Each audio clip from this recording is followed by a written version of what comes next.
নমস্কার বন্ধুরা। কেমন আছেন সবাই? আশা করি ভালো আছেন।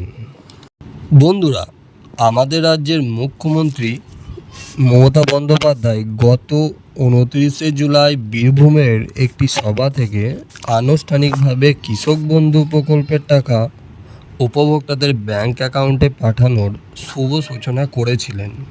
কিন্তু গত 14 দিন হয়ে গেলেও সবার ব্যাংক অ্যাকাউন্টে এখনও সেই টাকা ক্রেডিট হয়নি।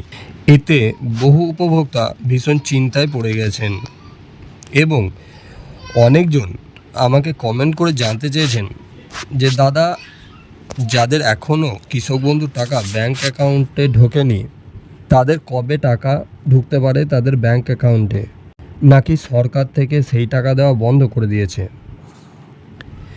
তো বন্ধুরা, সেই সব দাদা ও ভাইদেরকে আমি বলবো, চিন্তার কোনো কারণ নেই।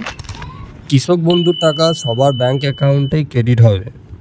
হ্যাঁ, যদি আপনার স্ট্যাটাসে অ্যাকাউন্ট ভ্যালিড লেখাটি থাকে তবে। যদি আপনার স্ট্যাটাস অ্যাকাউন্ট ভ্যালিড দেখায় তাহলে আপনার কোনো চিন্তার কারণ নেই। কিন্তু যদি আপনার স্ট্যাটাসে অ্যাকাউন্ট ভ্যালিড যদি এখনও না হয়ে থাকে, সেই ক্ষেত্রে আপনার কিছুটা হলেও চিন্তার বিষয় রয়েছে। সেক্ষেত্রে আপনি ব্লকে গিয়ে তার সমাধান করতে পারবেন।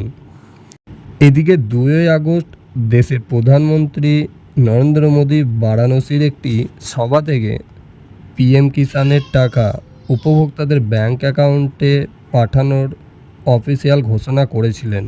তারপর মোটামুটি 2 থেকে 4 দিনের মধ্যে সমস্ত চাষির ব্যাংক অ্যাকাউন্টে সেই টাকা ক্রেডিট হয়ে যায়।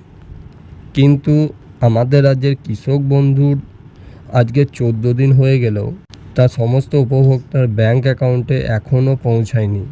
এটা কিসের জন্য হচ্ছে এবং কেন হচ্ছে? বন্ধুরা, পিএম কিষাণের টাকা উপভোক্তাদের ব্যাংক অ্যাকাউন্টে পাঠানো হয় ডিবিটি বা ডাইরেক্ট বেনিফিট ট্রান্সফারের মাধ্যমে, যার জন্য 2 থেকে 3 দিনের মধ্যে সমস্ত চাষির ব্যাংক অ্যাকাউন্টে সেই টাকা ক্রেডিট হয়ে গিয়েছিল। কিন্তু আমাদের রাজ্যের কৃষক বন্ধু প্রকল্পের যে টাকা পাঠানোর প্রসেস, সেটা ডিবিটি অর্থাৎ ডাইরেক্ট বেনিফিট ট্রান্সফারের মাধ্যমে করা হবে বললেও এখনও পর্যন্ত সেটা করে উঠতে পারেনি রাজ্য সরকার। এর জন্য এখনও টাকা পেতে সবারই দেরি হচ্ছে।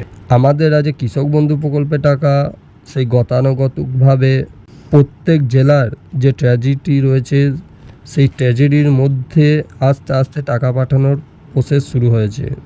এতে আপনাদের চিন্তার কোনো কারণ নেই, কারণ কৃষক বন্ধুর টাকা এর আগেও পুরো টাকা পেতে প্রায় 1 মাসের মতো সময় লেগে গিয়েছিল। এবারে কৃষক বন্ধুর টাকা এমনিতেই দেরি করেছে দিতে। যেটা জুন মাসে দেওয়ার কথা ছিল সেটা জুন থেকে পেরিয়ে জুলাইও চলে গিয়েছে, তাও আপনারা ব্যাংক অ্যাকাউন্টে পাননি। অবশেষে 29শে জুলাই তার শুভ সূচনা করলেও এখনও পর্যন্ত সবার ব্যাংক অ্যাকাউন্টে ঢোকেনি। এর জন্য কিছুটা হলেও আপনাদের কপালে চিন্তার ভাঁজ জমেছে। কিন্তু আপনাদেরকে বলে রাখি, চিন্তার কোনো কারণ নেই। এই টাকা আপনারা অবশ্যই পাবেন, কিন্তু আপনাদের হাতে একটু সময় দরকার। আপনারা মোটামুটি 1 মাসের মধ্যে বা আগস্টের মধ্যেই কৃষক বন্ধুর টাকা আপনারা পেয়ে যাবেন আপনাদের ব্যাংক অ্যাকাউন্টে। টাকা পেতে কেন দেরি হচ্ছে পুরো বিষয়টা এবং সত্যি যেটা, সেটা আপনাদের সাথে আমি তুলে ধরলাম। বন্ধুরা, এই ছিল আজকে কৃষক বন্ধু প্রকল্পের কিছু গুরুত্বপূর্ণ আপডেট। ভিডিওটি যদি ভালো লেগে থাকে তাহলে অতি অবশ্যই লাইক, শেয়ার, কমেন্ট করতে ভুলবেন না। আর হ্যাঁ, চ্যানেলে যদি নতুন হয়ে থাকেন চ্যানেলটিকে অতি অবশ্যই সাবস্ক্রাইব করে রেখে দেবেন রাজ্য সরকারের বিভিন্ন প্রকল্পের গুরুত্বপূর্ণ আপডেট সবার আগে পাওয়ার জন্য।